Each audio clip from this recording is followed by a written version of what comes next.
Analisis strategi Apple. Pencapaian Apple.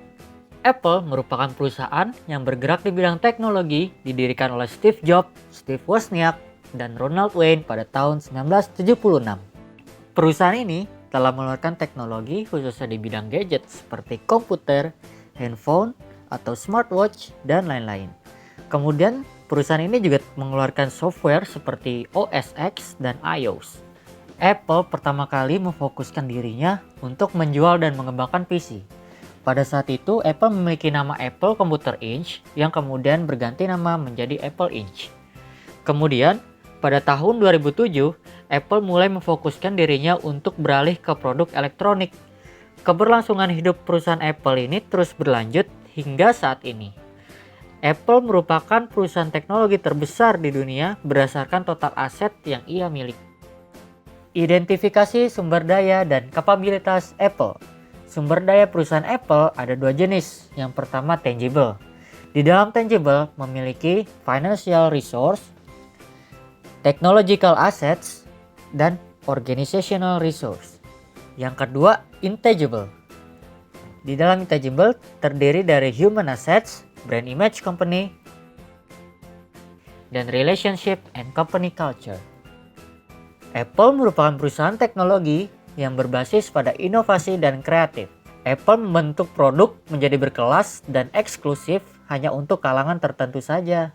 Mereka memperhatikan mengenai pengembangan SDM, pegawai yang berbakat, dan ide-ide kreatif untuk mengembangkan produk Apple. Keunggulan kompetitif Apple. Apple mempunyai keunggulan kompetitif dalam brand power dan kualitas ponsel pintar yang lebih kuat dibandingkan para pesaingnya. Keunggulan Apple tersebut memungkinkan Apple untuk menjual produknya dengan harga premium dan mendapatkan keuntungan yang lebih besar dibandingkan para pesaingnya. Jenis strategi tingkat yang dikejar perusahaan Apple. Strategi diferensiasi berfokus kepada pengembangan produk atau pelayanan yang menawarkan atribut unik untuk dinilai customer dan membuatnya berbeda dari produk lain di pasar pesaingnya. Yang kedua, fokus strategi. Strategi terfokus berkonsentrasi pada segmen yang sempit dan melalui segmen tersebut memperoleh keuntungan besar dengan strategi diferensiasi. Lalu, bagaimana Apple menggapai cara tersebut?